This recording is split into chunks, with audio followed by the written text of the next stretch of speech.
Right now, there is a very high probability that you are actively paying Google Yeah. to lose your business money. Yeah. Which is a tough pill to swallow for a lot of people. It really is. And the worst part is it has absolutely nothing to do with your product. Like, your product might be incredible, right? Oh, absolutely. Your service could be top tier. Exactly. But you are just bleeding cash Yeah. simply because you've told Google's machine learning algorithm to optimize a mistake. Right. You essentially pointed this incredibly powerful, highly efficient AI in the completely wrong direction. And it's just dutifully draining your budget exactly as you instructed. I mean, it's doing what you told it to do. It's a harsh reality, but I mean, it's one we see literally every single day in digital marketing. Yeah. Because the barrier to entry for setting up a Google Ads account is just incredibly low. But the barrier to actual profitability, that is incredibly high. Right. I always say logging into Google Ads feels like stepping into the cockpit of a 747 when you only have a learner's permit for a sedan. That is the perfect analogy. There are hundreds of dials, all these flashing lights, and just a constant fear that pressing the wrong button is going to drain your bank account. Google makes it... So we're talking traditional search campaigns, shopping. Yeah, and Performance Max, which we'll probably just call PMAX today to save time, as well as display, demand gen, video. I mean, the core philosophy of STAB remains the same regardless of the medium. But the foundational rule, like the absolute bedrock of this entire deep dive, is that this acronym is strictly sequential, right? Yes, it is a strict order of operations. You must move from S to T to A to B, always. Okay, well, I have to challenge that right out of the gate. Go for it. Because I know how human nature works, and I know how I operate when I log into a dashboard and see a bunch of red numbers. We all panic a little bit. Right. So if I open up my account and I see this glaring, obvious issue with my bids, like I am paying $20 for a single click on a keyword that should cost $2, my instinct is to fix the bid immediately. Sure, you want to stop the bleeding. Yeah. Why on earth would I wait until step 4 to turn that dial down? Doesn't a strict sequence just force me to ignore a raging fire while I'm busy, I don't know, checking the foundation? It's the most common instinct, and it's exactly why most accounts fail to scale. You want to fix what looks like the immediate leak. Right. But let's look at the actual mechanics of what a bid represents. A bid is essentially the accelerator pedal. Okay. If your underlying campaign structure is flawed, say, your budget is lumped together incorrectly, or your targeting is pulling in search queries that have zero actual purchase intent and you go in and optimize your bid, you haven't fixed the problem. I haven't. No, you have just become highly efficient at buying the wrong traffic. Oh, wow. Yeah, you are optimizing a fundamentally flawed system. The earlier pillars in this sequence, spending and targeting, dictate what you are buying. Bidding only dictates how much you pay for it. So if you don't secure the what first, the how much is totally irrelevant. Exactly. You're just negotiating a better price for garbage. That's a great way to put it. If the system is diseased, turning up the efficiency of the disease doesn't cure the patient. That makes complete sense. So that brings us to the very first pillar, the foundation of the framework, S. Spending and segmentation. Right. The core idea here is that before you can optimize your messaging or your bids, you have to control exactly where your money is flowing. The primary objective of the S phase is uncovering the hidden winners in your account. And the mechanism that prevents you from seeing those winners is a structural flaw known as lumping. Lumping. Yeah, lumping is just poor segmentation. It's the practice of throwing wildly different products, services, or match types into one single massive campaign bucket. Just handing Google a daily budget and crossing your fingers. Handing them the budget and hoping the algorithm figures it out on its own. Right. Let's talk about the mechanics of a shared budget, because I think this is where the lumping mistake really destroys profitability. It really does. It's sort of like putting your top-performing salesperson and your absolute worst slacker on a joint commission structure. That is brilliantly accurate. Right. The slacker drains the resources, and the star never gets the budget they actually need to truly scale. Imagine you have a single campaign with a daily budget of, say, $100. Okay, $100 a day. Inside that campaign, you decide to put two very different sets of keywords. One set is broad, high-volume terms. Let's use the framework's example of running shoes. Millions of people search for running shoes every day. Exactly. And the second set is highly specific niche terms like waterproof hiking boots. Right, much lower search volume.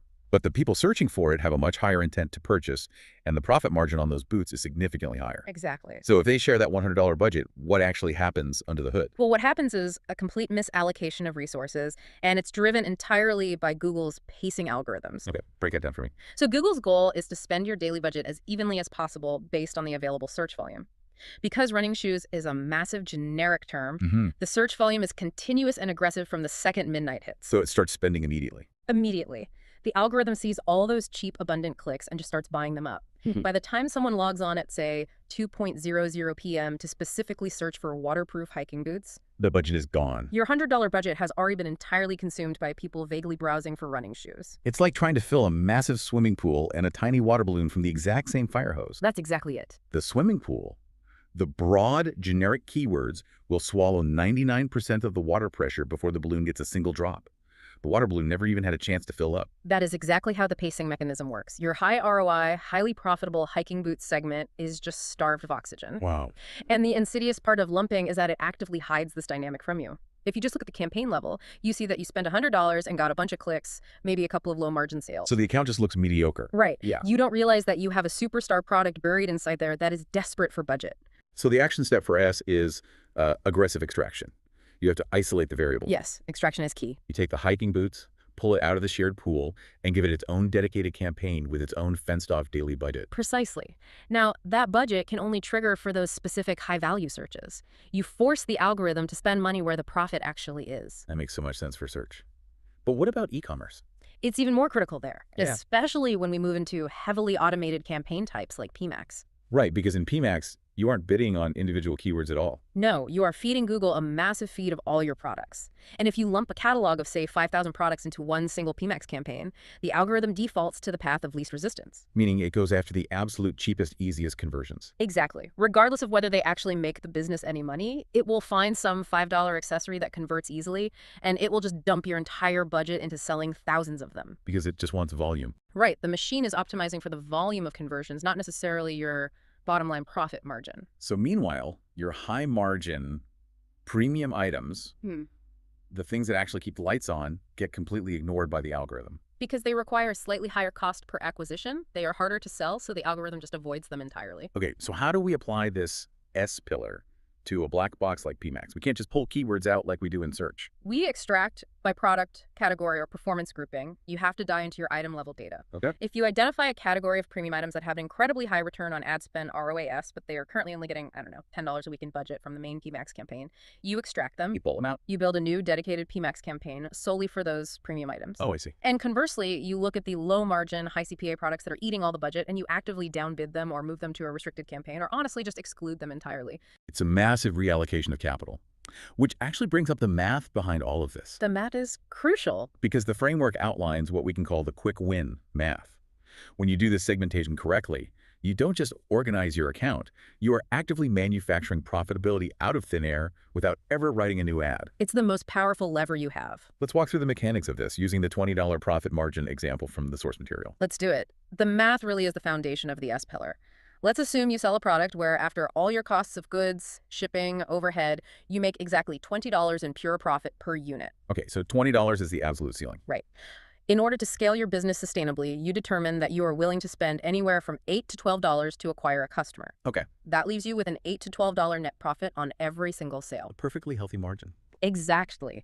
But when you look at your account, because you've been lumping everything together, your average cost per acquisition, your CPA, is sitting right at $20. So you are basically breaking even. You are just trading dollars with Google. And most people look at that and think, well, Google Ads just doesn't work for my business. It's too expensive. But that is the illusion of lumping. It is a total illusion. That average CPA of $20 is a lie. Because when you apply the segmentation phase, you break down that average into its component parts. All right. You segment by geographic location, by device type, by time of day, and suddenly the data reveals a completely different story. You look at the data and realize that acquiring a customer on a mobile device in California is costing you $35. You are actively losing $15 every time you make a sale there. Wow. But when you look at desktop users in Texas, your CPA is only $6. Right, so you are making $14 in pure profit per sale there. But because they were lumped together. The terrible California mobile traffic dragged the highly profitable Texas desktop traffic down to an average break-in point. This is literally the quickest win in all of Google Ads. It is. You don't need a new landing page. You don't need to hire a fancy copywriter. You literally just go into the settings, pause the locations and devices that are bleeding you dry. And you take all of that newly freed up daily budget and push it straight into the segments that are hitting your target margin. You shift the budget from the losers to the winners. It is an immediate, mathematically guaranteed increase in account profitability. Okay, so we've restructured the house, we've built the fences, we have our budget strictly allocated, and we know our money is only authorized to flow toward our most profitable segments. That is a massive accomplishment. It is, but it's only step one. Because having a dedicated budget for your hiking boots doesn't mean anything if that budget is being spent on the wrong people. Exactly. And that brings us to the second pillar of the sequence. T, targeting. If the S phase was about structural protection, the T phase is about contextual protection. Contextual protection, I like that. We have to make sure that the budget we just secured is being spent on users with genuine high-value intent. It is a systematic review of keywords, search terms, audiences, and signals to actively reduce irrelevant traffic. And to really understand targeting, we have to establish a fundamental mechanical difference in how Google Ads operates. We do. We have to separate the concept of a keyword from the concept of a search term. Because I think like 90% of beginners assume these are the exact same thing. Oh, absolutely. And that misunderstanding is responsible for billions of dollars in wasted ad spend. Let's explain how the auction actually interprets these two things. It is the most critical distinction in search marketing. A keyword is the command you give to Google.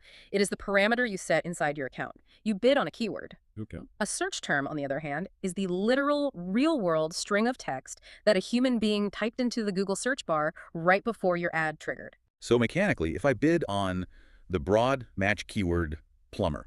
If you bid on the broad keyword plumber, your command to Google's algorithm is essentially, hey, show my ad to anyone whose search is conceptually related to the idea of a plumber. Conceptually related. That sounds dangerously broad. The algorithm has massive latitude. So the actual search term that triggers your ad could be emergency plumber near me, which is great, high intent. Yeah, that's what we want. But the search team could also be average salary for a journeyman plumber, or how to unclog a drain yourself. Oh, no. Or even Super Mario Brothers plumber video game. And you are paying for all of those clicks. Every single one.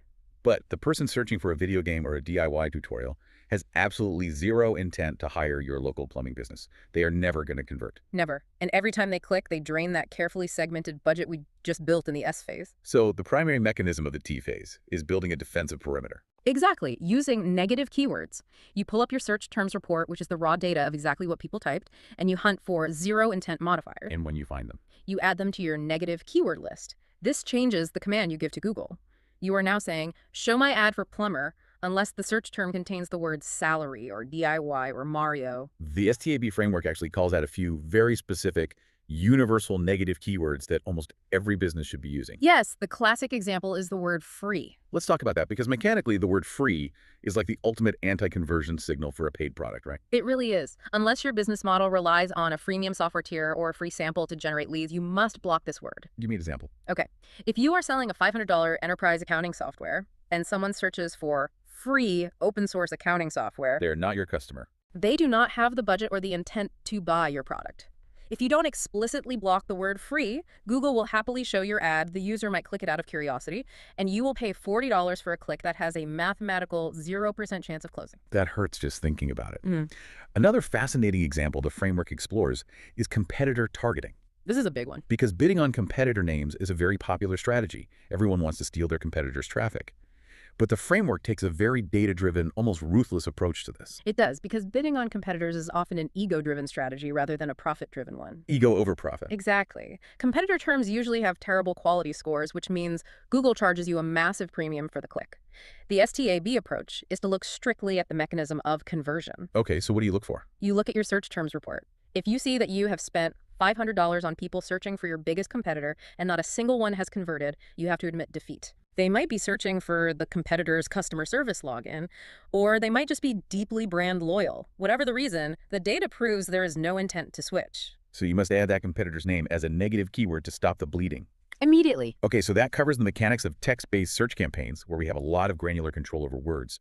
But I have to push back here because the landscape has changed. What about performance max? Ah, PMAX. Right. PMAX is the definition of a black box. You don't get to pick keywords. You just give Google a budget, a product feed, and some images, and the AI takes over across YouTube, display, search, discover, everywhere. It's everywhere, yeah. How can we possibly execute the T pillar when we are completely locked out of the targeting cockpit? It is a profound shift in how we manage accounts, but you aren't entirely locked out. You just have to change how you communicate with the algorithm. How so? In PMAX, you don't dictate, you guide. And the mechanism for this is called audience signals. Okay, how exactly does an audience signal function under the hood? It's not a strict targeting parameter, right? Correct. In the old days of display advertising, if you targeted an audience of homeowners, your ads only showed to people Google categorized as homeowners. It was a binary filter. You're either in or out. Exactly. But an audience signal in PMAX is completely different. It's more like giving a bloodhound a scent. I love that analogy. The AI is the bloodhound. It has billions of data points at its disposal. An audience signal is you giving the machine a starting point. So what does that sound like? You say, hey Google, here is a list of the last 1,000 people who actually bought my product. Here is a list of the top 10 websites my ideal customers visit. Here are the top 20 keywords they tend to search for. You are basically defining the characteristics of the ideal buyer. Exactly. The algorithm takes those signals, analyzes the millions of behavioral patterns associated with those specific users, and then goes out into the wider internet to find new people who exhibit the exact same behavioral velocity. It uses your signals as guardrails for its initial learning phase. If you don't provide strong, highly relevant audience signals, the AI will eventually figure it out, but It's going to cost you. it might spend $10,000 of your money randomly testing different demographics before it finds the pattern. Strong signals collapse that learning phase. We want to give the AI the absolute best data, and we want to aggressively cut out the fat with negative keywords. But this leads me to a logical extreme. Let's hear it. If the goal is absolute efficiency, if I want to save every possible penny, shouldn't I just log into my account today and exclude every single demographic, location, or audience that isn't absolutely 100% perfect? Oh, be careful there. Well, like, if my product is a high-end golf club, shouldn't I immediately exclude anyone under the age of 40? Exclude all women? Exclude anyone not living in an affluent zip code? Just narrow the targeting down to the exact needle in the haystack from day one. That is a very dangerous assumption, and the framework specifically warns against this exact behavior. It's called the trap of over-excluding, and mechanically, it suffocates the machine learning. But why is it a trap? Doesn't it guarantee that I'm only paying for my ideal buyer? It guarantees you are only paying for who you assume is your ideal buyer, and human assumptions are notoriously flawed compared to algorithmic data. Okay, fair point. By over-excluding, you artificially restrict the auction pool. Let's look at your golf club example. You assume only affluent men over 40 buy the club. Right. So you exclude women. But what the data might actually show if you let it run is that a massive percentage of your sales occur in November and December from women in their 30s buying the club as a high-end holiday gift for their spouses. Oh, wow. I didn't even think of that. By hard excluding that demographic based on your assumption, you just cut off an incredibly profitable revenue stream. So I've protected my budget, but I basically locked out my actual customers. So how do we gather the intelligence we need to make smart cuts without accidentally blinding the algorithm? The framework provides a specific mechanical solution for this: observation audiences. Google Ads allows you to apply an audience layer in two different modes: targeting or observation. Let's break down the difference, because this seems like a massive tool for the T phase. If you apply an audience as targeting, it acts as a strict filter. Your ad will only show to people in that audience. It restricts reach. Right. But if you apply an audience as observation, your ad continues to show to everyone in your broader targeting parameters, but Google silently tracks the performance of that specific audience segment in the background. So it's like a surveillance mechanism. That's exactly what it is. It doesn't change who sees the ad, it just creates a dedicated column in your reporting dashboard so you can monitor them. Right. You apply dozens of observation audiences. You observe high-income earners, you observe specific age brackets, you observe people interested in luxury travel, you let the campaign run, you gather statistically significant data, and then you let the math dictate the cuts. If the observation data conclusively proves that users interested in luxury travel click your ad constantly but literally never buy, then you exclude them. You make decisions based on empirical conversion data, not just demographic assumptions. Exactly. It removes the bias completely. That is brilliant. Yeah. It completely removes the emotion from campaign management. Okay, so let's recap where we are in the sequence. Okay. We have the S locked in. We have dedicated budgets fenced off for our most profitable segments. Yes. We have the T locked in. We are using negative keywords and audience signals to ensure the budget only triggers for high-intent buyers, and we're using observation audiences to gather data safely. Right, so we are putting our ad in front of the exact right person at the exact right time. Which brings us to the most critical failure point in digital marketing. Because you can be the most brilliant media buyer in the world. You can structure your account flawlessly, but if the creative you put in front of that user is weak, or the landing page you send them to is broken, the entire system collapses. It falls apart instantly. You have engineered the perfect opportunity and then completely failed to capitalize on it. And that is pillar 3, the A, in STAB ads and landing pages. These are the bridge and the destination. I like that. The targeting gets them to the bridge, the ad makes them cross it, and the landing page is where they actually unpack their wallet. Perfect analogy. Let's start with the bridge, the creative side of search. The STAB framework heavily emphasizes testing multiple ad variations, specifically testing different psychological triggers: price, quality, and urgency. Right, because ad copy isn't just about describing the product. It's about finding the specific psychological lever that compels your specific audience to take action. You have to isolate those levers to see what works. So give me a mechanical breakdown of how you actually test those 3 angles against each other in a live account. Let's go back to the plumber example. If you want to test the price lever, you build an ad where every headline focuses on affordability. Like affordable plumbing repair. Yeah. Starts at $49. Exactly. Lowest price guarantee. Then, in the exact same ad group, competing in the exact same auctions, you run a quality ad. Voted city's best plumber. Fully licensed and insured, A+, Better Business Bureau rating. Got it. And finally, you run an urgency ad. 247 emergency plumber, we're at your door in 30 minutes, burst pipe, call now. And you just let them run side by side to see which lever gets the highest click-through rate. That's the theory. But wait, I have to stop you here, because the mechanics of Google Ads have changed significantly over the last few years. We don't really have standard text ads anymore. Very true. Google forced everyone to use responsive search ads, or RSAs. And the whole point of an RSA is that you give Google 15 different headlines, and their AI scrambles them into thousands of different combinations on the fly. Yes, the infamous RSA blender. Right. So if the machine is just throwing everything into a blender anyway, how on earth can I run a strict test of price versus quality?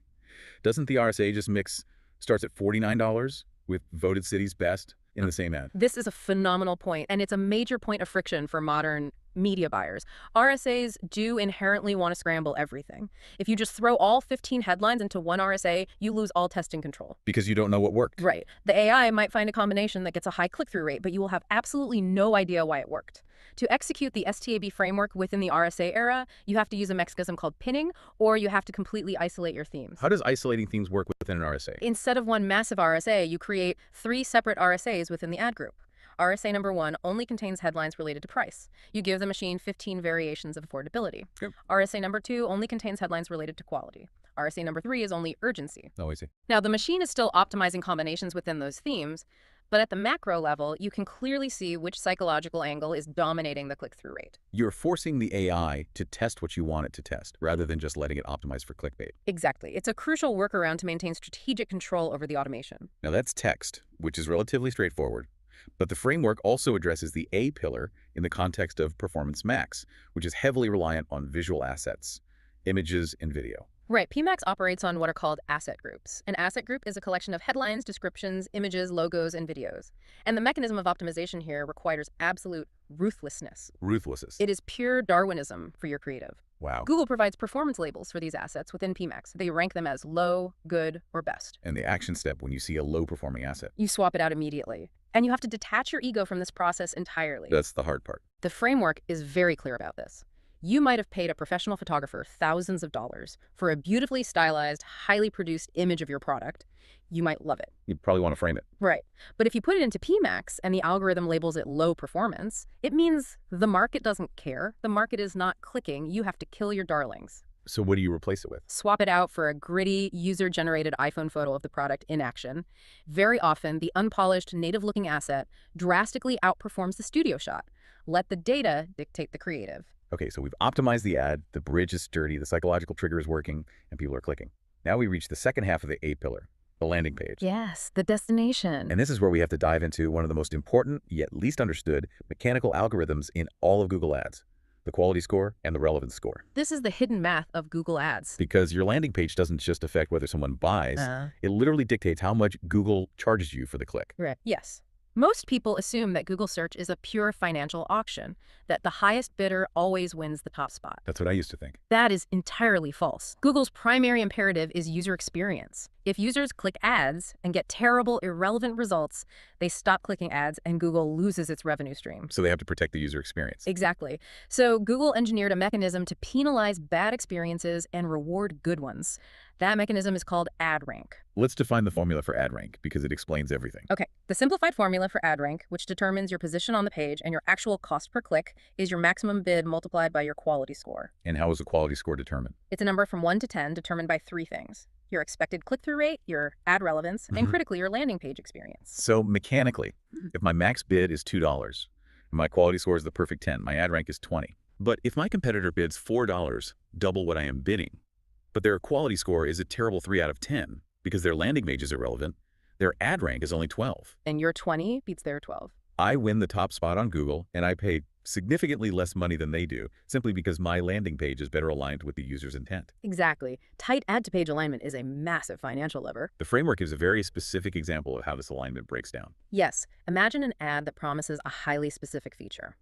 The ad says, waterproof hiking boots, 50% off today. So the user clicks that ad because they want that specific boot at that specific price. Right, but the advertiser has lazily linked that ad to their generic website homepage. So the user lands on the homepage and they see like a rotating banner of summer sandals, winter coats, and a generic "Welcome to our store" message. The waterproof boots are nowhere to be found. What does the user do? The user immediately hits the back button on their browser. They bounce. Google's algorithm tracks that bounce. It sees that a user clicked your ad, spent 3 seconds on your site, and immediately returned to the search results. And it penalizes you. The algorithm registers that as a terrible landing page experience. Your quality score drops. Your cost per click skyrockets. You are literally paying a financial penalty for bad alignment. The mechanical fix for this is absolute continuity. If the ad says, waterproof hiking boots 50% off, the user must land on a page where the first thing they see, above the fold without scrolling, is the exact pair of boots, the 50% off prominently displayed, and a massive, frictionless button that says Add to Cart. The landing page must be the seamless continuation of the ad's promise. And understanding this continuity provides the diagnostic key for one of the most frustrating scenarios in digital marketing. The STAB framework uses this to solve the classic mystery. I have a great click-through rate, but no one is buying. I hear this constantly from clients. Same. My ads are amazing, my CTR is through the roof, people are clicking like crazy, but my conversion rate is 0. Is my targeting broken? Are bots clicking my ads? It's the ultimate point of friction. But when you apply the STAB sequence, the diagnosis becomes incredibly clear. If your CTR is high, it means your targeting is relevant enough to generate interest, and your ad copy is compelling enough to generate a click. The T and the first half of the A are working perfectly. Therefore, if conversions are 0, the failure point is almost exclusively the landing page. I always think of it like a restaurant. It's like a restaurant with a massive glowing neon sign out front that says, World's Best Pizza. Okay, I see where this is going. People flood in the door because of the sign, but when they sit down, the menu only serves soup. They're going to bounce. They're going to get up and leave immediately. The neon sign, the ad, did its job perfectly. The restaurant, the landing page, failed to hold the intent. That is a perfect digital analogy. Your ad wrote a check that your landing page couldn't cash. The framework specifically lists the mechanical culprits you need to fix: slow load times, confusing navigation, or mismatched expectations. If your page takes 6 seconds to load on a mobile connection, you have already lost 50% of your clicks before the page even renders. Wow. If the checkout process requires creating an account and verifying an email before purchasing, you are actively killing your conversion rate. So under the STAB methodology, you don't go back and tweak your bids, you don't rewrite your ads. No, you fix the website, you clear the friction from the destination. Which finally brings us to the end of the sequence. We have reached step 4, the B in STAB. Bidding, the final polish. We have built the perfect structure, we have fenced off our budget, we have targeted the exact right intent, and we have crafted a seamless bridge from the ad to a high-converting landing page. Yes. Now, and only now, are we ready to touch the money dial. Now we tell Google exactly how much we want to pay to pour fuel onto this well-oiled machine. And I think it's abundantly clear now why bidding must absolutely be the last step. If you tried to optimize your bids while you were still lumping your campaigns, targeting broad, irrelevant search terms, and sending traffic to a slow homepage, It would be disaster. you would just be accelerating your own demise. You would be telling the AI to aggressively buy bad traffic. But now that ST and A are solid, bidding becomes the strategic accelerant. Let's talk about the evolution of a bidding strategy, because the STAB framework outlines a very specific progression from manual control to full automation. It does. It states that when a campaign is brand new, you should start with manual CPC, manual cost per click. Why wouldn't I just turn on Google's incredible maximized conversions AI from day one and let the supercomputer do all the work? Because the supercomputer is starving. Starving for what? Data. Machine learning algorithms, particularly predictive conversion models, require one thing above all else to function: historical conversion data. The AI needs to map the patterns of who actually buys your product. It needs to know that users who buy tend to search on Tuesdays, on mobile devices, after visiting 3 other websites in your niche. If you launch a brand new campaign, it has 0 data. It doesn't know what a successful conversion looks like for your specific business. So if I turn on maximized conversions on day one, The algorithm thrashes, it guesses. It goes out and aggressively buys random clicks across all demographics, trying to find a pattern. It will spend your budget wildly and very inefficiently during this learning phase. so by starting with manual CPC, you retain absolute mechanical control. Yes, you are setting a hard ceiling. You tell the system, I don't care what you think the click is worth, do not spend more than $2 per click. You use that controlled environment to buy traffic, gather those first few dozen conversions, and feed the algorithm the baseline data it needs to understand your customer. You are manually training the model. Exactly. Okay, so we run manual CPC, we gather, say, 30 to 50 solid conversions over a few weeks. The model is trained. What is the mechanism for scaling? Once sufficient statistical significance is achieved, you flip the switch. You move from manual CPC to an automated strategy like target CPA cost per acquisition or target ROAS return on ad spend, You're handing the wheel over to the algorithm. because it finally knows the route. Let's dive deep into target ROAS, because this is where a lot of businesses completely choke their own growth. The efficiency trap. Right. Target ROAS allows you to tell Google the exact percentage return you want on your ad spend. If I spend $1, I want $3 back.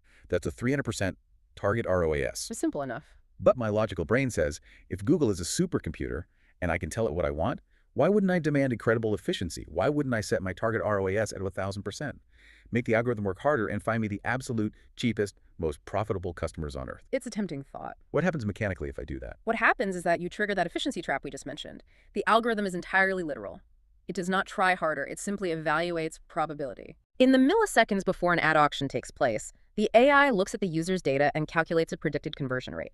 If you demand a 1,000% return, the algorithm looks at the available traffic and says, the vast majority of these users might only yield a 400% or 500% return based on my historical modeling. Right. The only way I can mathematically guarantee a 1,000% return is if I only bid on the absolute most perfect, rarest, highest intent clicks in existence. So it restricts its own bidding pool. Massively. It stops entering auctions altogether. It refuses to bid on 99% of the available traffic because it is terrified of missing your unrealistic target. Wow. Your impressions drop to near zero. Your clicks vanish. The campaign literally suffocates itself in the pursuit of perfect efficiency. You demanded a 10x return and the campaign died. So greed breaks the machine. Greed breaks the machine. The framework is very clear that you have to set realistic targets based on your actual profit margins. But it also offers a really counterintuitive piece of advice for scaling. It does. It says that if you are easily hitting your goals, say, your target is 300% ROAS, and the campaign is consistently hitting 320%, you shouldn't raise the target to make more money. You should actually relax the target. You should lower it to 280%. Yep.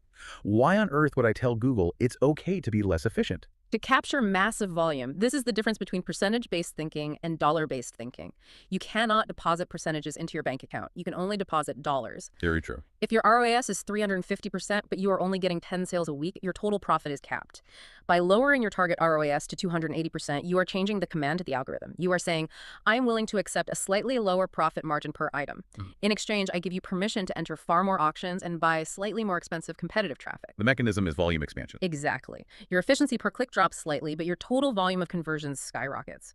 Would you rather make a 50% margin on 10 sales or 40% margin on 1,000 sales? So 1,000 sales every time. Lowering the target unlocks the scale. You trade a fraction of efficiency for a massive increase in net revenue. That is a fundamental paradigm shift for media buying. Okay. The final point on bidding in the framework deals with micro adjustments. Bidding more for mobile devices or decreasing bids on weekends. The framework allows for this, but it adds a massive caveat. A very big caveat. It says you should only make these micro adjustments after S&T are completely solid. And the overarching philosophy Aaron Young emphasizes here is trust the automation. Stop constantly overriding the machine. Yes. The human urge to constantly tinker is destructive to machine learning. Google's algorithms operate on what's called a learning phase. When you launch a new bid strategy or make a significant change to a target, the algorithm enters a period of high variance testing. How long does that take? It takes about 7 to 14 days to build its predictive model mapping user context to conversion probability. And what happens if I go in on day 3 and change my target ROAS by 20%? You completely reset the learning phase. The algorithm throws out its short-term assumptions and starts over from day 1. If you are the type of account manager who logs in every 48 hours and tweaks bids by 5%, your campaign is in a perpetual state of restarting. It never stabilizes. It never actually exits the learning phase to exploit the data it found.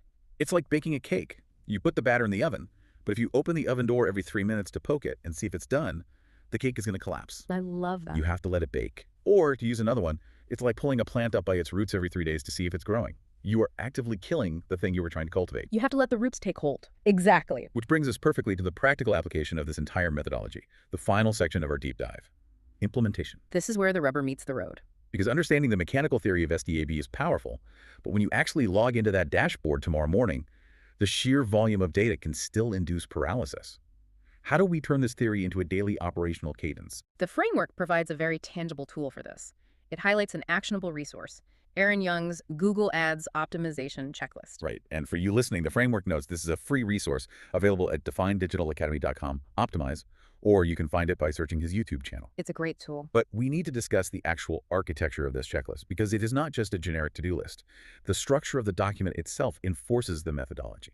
The architecture is brilliant in its simplicity. The document is built with separate tabs for every single campaign type. So there's a tab for search, a tab for PMAX, a tab for shopping. Okay. And crucially, within those tabs, every single optimization action is explicitly categorized under the S, the T, the A, or the B pillars. It physically prevents you from jumping ahead. You open the spreadsheet, and you literally cannot scroll down to the bidding checklist until you have verified the structural integrity of the spend and targeting sections above it. It forces the sequence. It acts as a cognitive guardrail. But beyond just forcing the sequence, the framework emphasizes how to use the checklist as an institutional audit trail. It highlights the use of the notes column. Why is a simple notes column so important for campaign management? Because digital marketing requires institutional memory. We just discussed attribution windows and algorithmic learning phases. A click today might not result in a conversion for 14 days. Right. If you are an agency owner or an in-house marketer and you make 5 major changes to targeting on a Tuesday, you need to know exactly what you did when you analyze the performance drop or spike 2 weeks later. That makes total sense. The notes column transforms the checklist from a daily task list into a comprehensive historical record.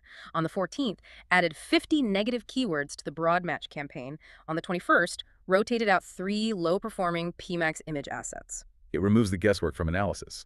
When the numbers shift, you can trace the causality directly back to an action you took. And this historical record ties directly into establishing a management cadence.